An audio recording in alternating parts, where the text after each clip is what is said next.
Welcome to Professor Skye's Spam channel, where I talk about anything that's not new music.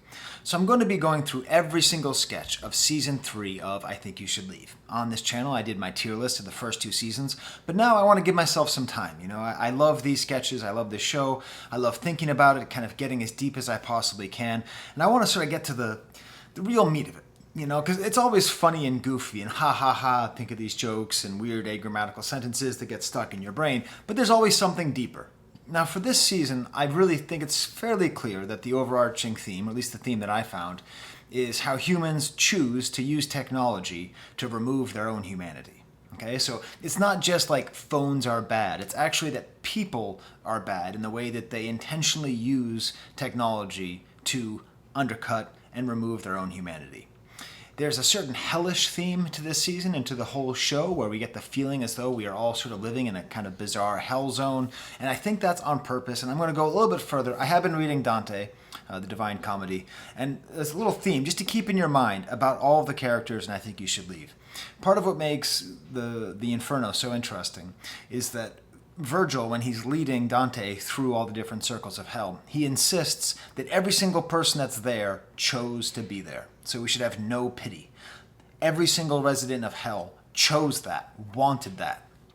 And to a real extent, that is how the characters are in I Think You Should Leave. They constantly make these choices to be ridiculous, to be sad, to be screaming. Now, which sketch should I start with? I thought about going sequentially, episode through episode, but the other day, my kids thought it would be funny if they wore the same sweatshirt to high school. So they wore the same sweatshirt on the last day of high school, and they hadn't seen the Shirt Brothers sketch. So that morning at breakfast, I showed them the Shirt Brothers skit. So that's what I'm going to be talking. I do like it because it doesn't have a lot of yelling.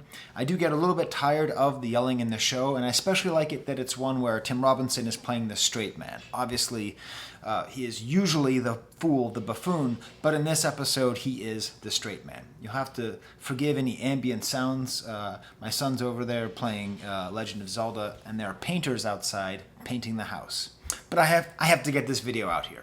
So what's it about? What is the Shirt Brothers sketch about? It's about the January 6th insurrection. Oh my God, I just went political. I knew it, and that's a provocative and too specific title. I could also say it's about leftist rioting, okay? I could say it's about MAGA lunatics and suburban conservatives, or I could say it's about Antifa and latte liberals. To be more general, it is about the conflict that arises between extremists and moderates. Most importantly, these extremists and moderates are locked in a war together on behalf of an arbitrary ideology. Okay? A belief system that is chosen by chance. That's what I think is at the bottom of this sketch, and one of the most important things that this sketch is saying. Okay? They are Shirt Brothers because they randomly chose to wear the same shirt.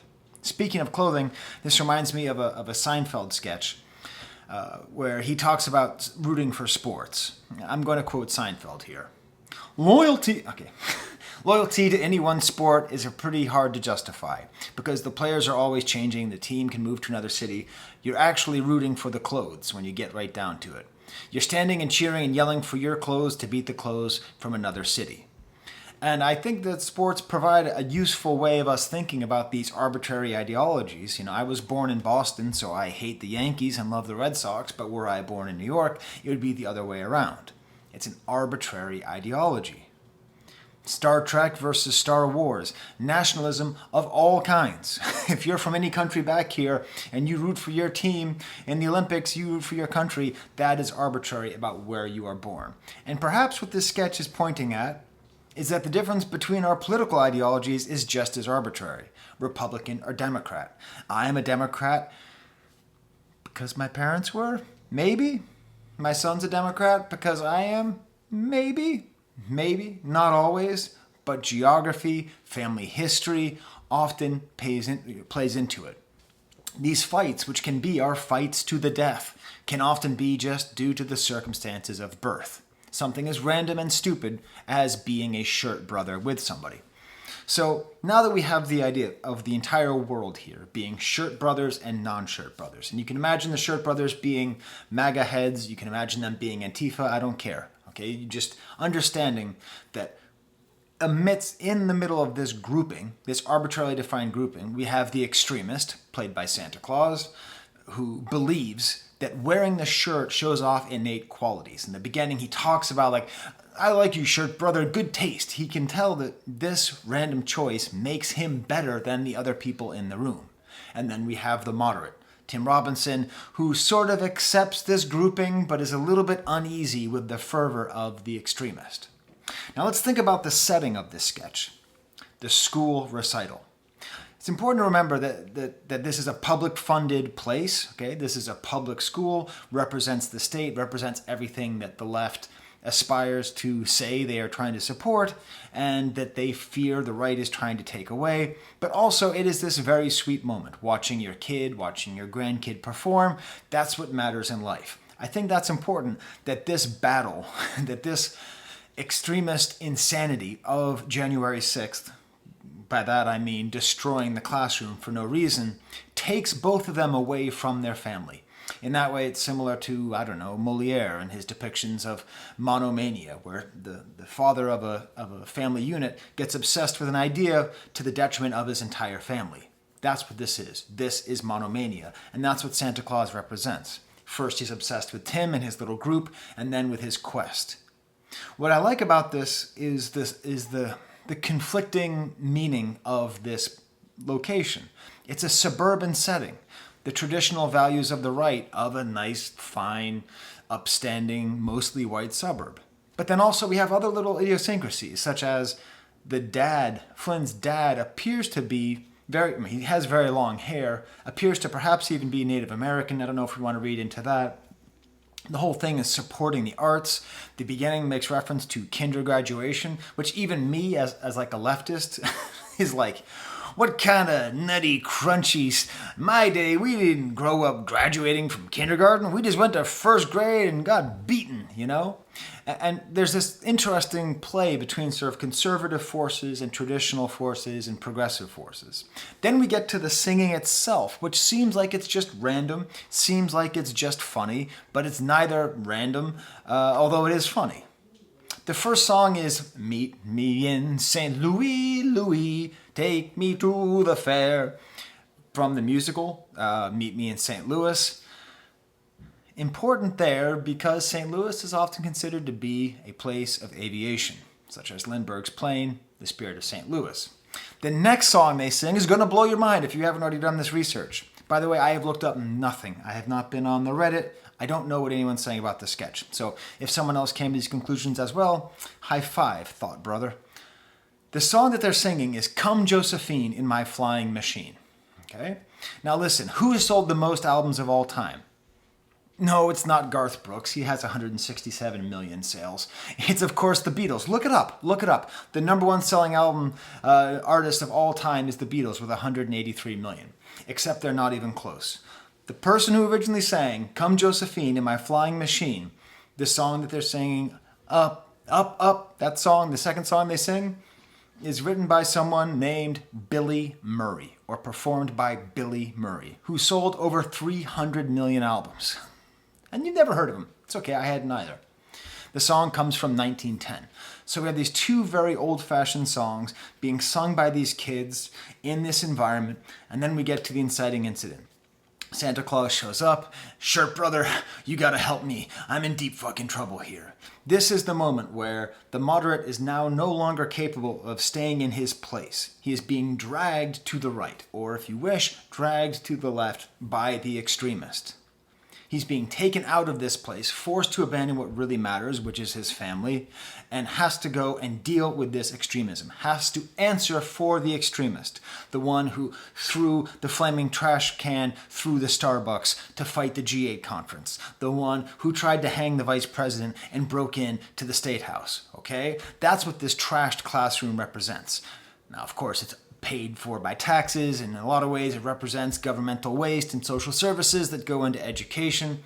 And we have to remember the crudeness of the extremist as well. Not only is he swearing all over the place, dropping F-bombs in here, when he's describing why he did it, he said, "I stepped out to drain my lizard." Now that sounds funny, drain fire lizard.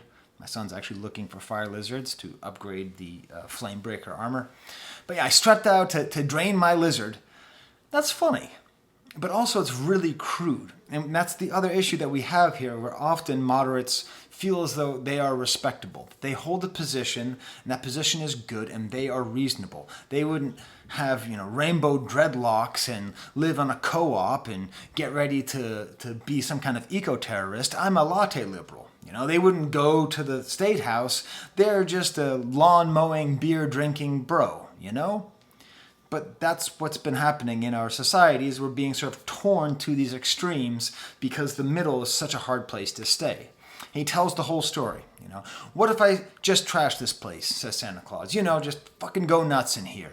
I started spinning around, going nuts, moving my head all around. That's one of these great idiosyncratic lines which Robinson and Canyon are able to put into all of their sketches, which really gets stuck in your head because it's a grammatical sentence, but it doesn't make any sense. Moving my head all around. I think this is showing that he is disoriented. And then we get to the most important line in the entire sketch. I tried to rip the Wright Brothers off the ceiling, brother. We have the repetition of the word brother, which is humorous, but also the Wright Brothers, this is where we're...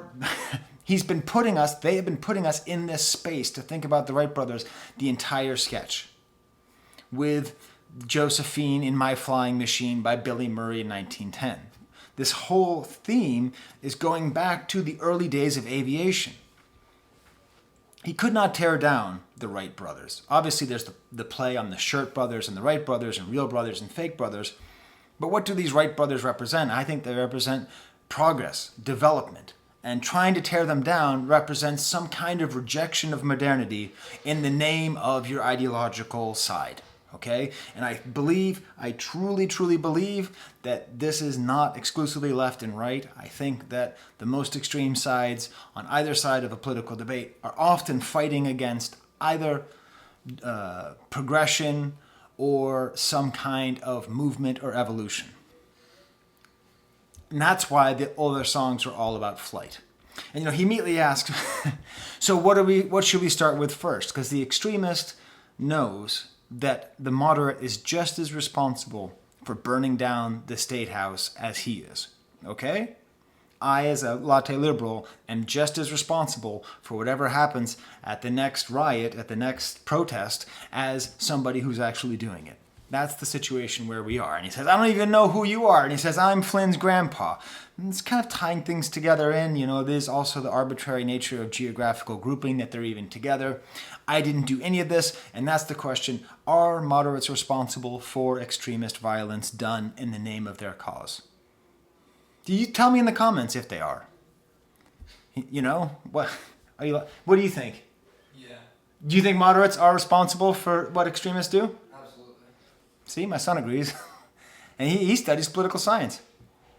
This is my mug. I don't, what's that thing? I don't monetize this channel. So go to my Patreon and buy a mug, which you have to hand wash. And throw a like on this if you like it. Why did you really do this? Then we get further into how radicalization happens. How does radicalization happen? This is where we tie into the larger themes of technology that I was talking about at the beginning of the video. I've been listening to this new song. So he's given this iPod. And it's this whole idea that this silly song about there being no rules, not wanting to listen and not wanting to listen to people with shirts and ties shows the dangers of technology, which is we are giving access to people who lack discernment. We are giving them access to everything. And this is the problem. It's a universal human problem. We do not possess the discernment. As a species, we do not possess the discernment. And I'm not just talking about AI that's able to imitate somebody. I'm saying we do not possess the most basic discernment, which will allow us to live our lives and be happy. So we are given all of human information onto our phones, onto our computers, onto whatever it is I'm recording this on, right? Whatever it is you're watching this on. And maybe if we're lucky, we're like me and we're super educated and all that stuff. But for the most part, we are just defenseless, okay? We are like a little flower bed that is being watered by a fire hose, It's like, Hey, I'd like some water. All right? And so the central question, the song says there are no rules. Do you think that's true? This is representative of Tucker Carlson propagating the Great Replacement, or Rush Limbaugh, or any kind of right-wing pipeline of how people get radicalized, or left-wing radicalized, okay? The same basic idea. People who are incapable of understanding discernment, who all of a sudden truly believe that, I don't know, anarcho-capitalism is something that could exist or work, right? So, once again, I want to go back one more time to Dante, to our responsibility in all this, which I think Tim Robinson and Zach Cannon are trying to say. We choose to get radicalized. So every person who you know who got radicalized chose to do that. They deserve no sympathy. They don't. They perhaps deserve to be given a shot. You know, they deserve to be forgiven, but they don't actually deserve sympathy. So he keeps asking the question, they are saying there is no rules. Do you think that's true?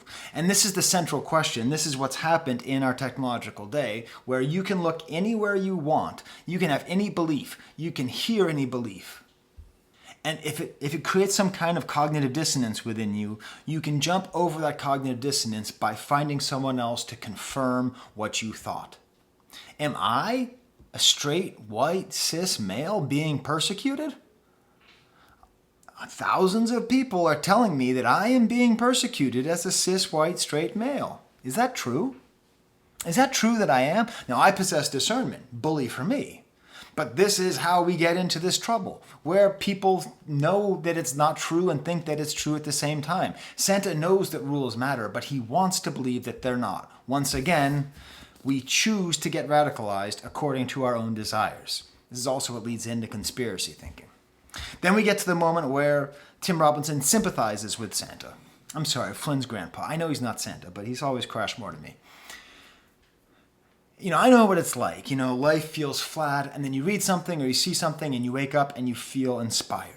He's showing sympathy. He's trying to say, hey, I know, it's exciting when people explain to you that you've been oppressed. You know, you feel small and all of a sudden you're being told that you're small because someone else is making you small. And you're going to fight and you're not going to follow the rules anymore. But Flynn's grandpa doesn't care. Flynn's grandpa just says, yeah, I don't know. I think there just might be no rules. And then we get to the oath. This is the most important part of the whole sketch, beyond the Wright Brothers. It's also the funniest part, you know, promise me you'll do everything in your power to never do anything that's a rule again. Promise me 1,000,000 times that you'll never do another rule. The ridiculousness, the agrammaticality. Agrammaticality? that is agrammatical. Agrammaticality, the agrammaticalness of this sentence is designed to draw your attention to it. And this is the oath that might as well be any kind of oath from an extremist to a moderate. You know, promise me 1,000,000 times you'll never take part in capitalism again. Promise me 1,000,000 times, okay? Promise me 1,000,000 times you'll never accept any tenets of critical race theory, you know? And what ends up happening is he's somebody who is easily manipulated, who is awake. He is woke. He is awake. Did you ever notice that there's the red pill and the blue pill, and then the one is you're awake to the reality, and then on the other side there's the question of the word woke, which of course was stolen from African-American Twitter, now means something else. So I mean woke in the general sense that it's used and weaponized against all forces of progress. Anyways, he says, it's too late for me, I'm awake now. And this ends the whole sketch where he rushes to hear the concert. At this point, now the kids are singing and dancing, and they're no longer in unison. They are singing shirts and ties, feed me lies, and the total banality of the solo that he is running back for. Hey, that's okay, that's all right, everything's great, and everything's tonight. If you want to feel the feeling, if you want to feel the fire, then that's all right, because you don't got to retire. If you want to be great, then you got to be good. Do it now in the neighborhood. That's her rhyme.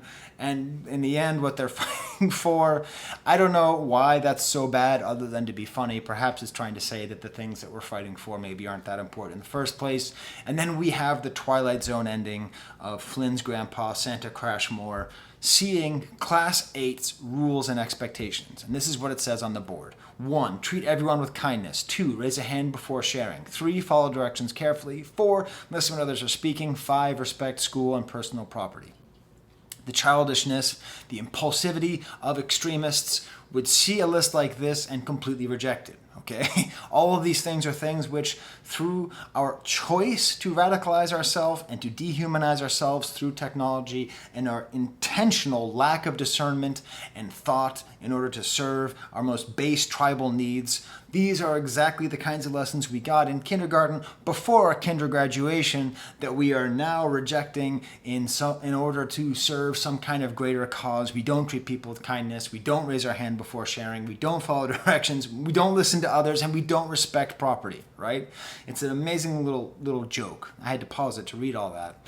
And of course, he sees at the end, he sees follow directions carefully, and he screams. And then this is the question which I do not have an answer for. Why does Flynn's grandpa scream? Does Flynn's grandpa scream because he now sees something new and he has to follow directions? Does he read this and is this like the new song? Is this like the new thing that he found online where he realizes, oh my God, I was supposed to be following directions all along and now I'm not because he is so incapable of discerning the truth? Or is he screaming in anger that someone would say he has to follow directions and now he's just angry that they're telling him to follow directions? I think it's the former. I think he is now changing and he's going to realize that he has to follow the other side, which is often the problem with extremism. Often people have extremist beliefs and then they end up exhibiting the opposite beliefs later. The greatest rule breakers becomes the greatest rule followers. Every criminal becomes a cop. I don't know. So there you go. That's what I think the Wright Brothers sketch is about. Of course, it's hilarious. Of course, every time my kids and I wear clothes that are even remotely close, I like you, Shirt Brother. Good taste. So anyways, did you like this sketch? This video? Should I keep doing this for the rest of the sketches? I'm going to anyway. I don't know when, though. So if this video does well, I'll do another one soon. If it doesn't, I'll do another one whenever. There's the camera.